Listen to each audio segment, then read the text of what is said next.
Hello mga ka-mushroom, so ito ay fully ramified na siya. Ayan, may mga amag na, pero ang gagawin natin ay pakakapalin pa natin to. Ayan, pakakapalin natin yung kanyang amag bago natin siya i-slicein. Yan o, fully ramified na siya, pero pakakapalin pa natin yung amag niya. So sa paggawa pala ng ganito, sa mga nagtatanong, ayan, sa mga nagtatanong sa akin, ang gamitin yung gulaman ay yung gulaman bar. Mas sure yun na kakapit sa bote, kasi yung mga gulaman powder ay pag siniksik-sik nyo siya ng ganyan, no, kaya na ganyan na baliktad, hindi siya kumakapit. Ayan, nahihiwalay siya at saka naglulusaw yun. Ito hindi siya naglulusaw. Ayan, kaya mas maganda yung gulaman bar na gamitin kaysa doon sa gulaman powder. Kaya kung mayroon pa sa inyo na nagbibenta ng ganun, ay napakaganda. So hanapin nyo lang sa mga supermarket ganyan, o kaya sa market ninyo kung mayroon pang available na gulaman bar. Gulaman bar mas magandang gamitin. At sa paggawa pala ng ganito ay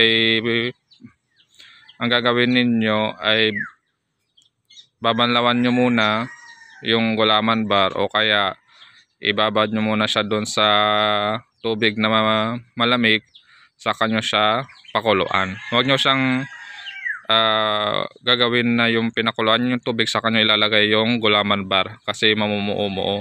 So mas maganda na ibabad nyo muna sa tubig na malamig saka nyo pakuluan para lusaw lahat.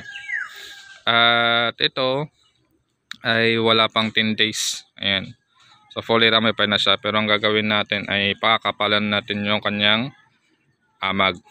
Ayan. So tapos dun sa gulaman bar, pwede kayong maglagay ng dextrose powder sa gulaman bar pag pinakulan nyo. Pag magpapakulo kayo ay pag nalusaw na lahat, pwede na yun na lagyan ng dextrose powder, o kaya pinaghugasan ng bigas. Yan, pwede yan. O kaya yung pinakuluan na patatas, ayan, pwede ninyong ilagay yon. O kaya magpakulo kayo muna ng patatas, iwa-iwain ninyo, tapos pakuluan ninyo, saka nyo alisin yung yung patatas sa pinagkulaan ninyo, tapos doon nyo ilagay. Ayan, pag malamig na, o kaya ibabad nyo muna yung gulaman. So yun, pwede yung mga ganon. Pero mas maganda magpakulo kayo muna ng ganon, tapos pag kumukulo na yung gulaman bar, saka nyo ilagay.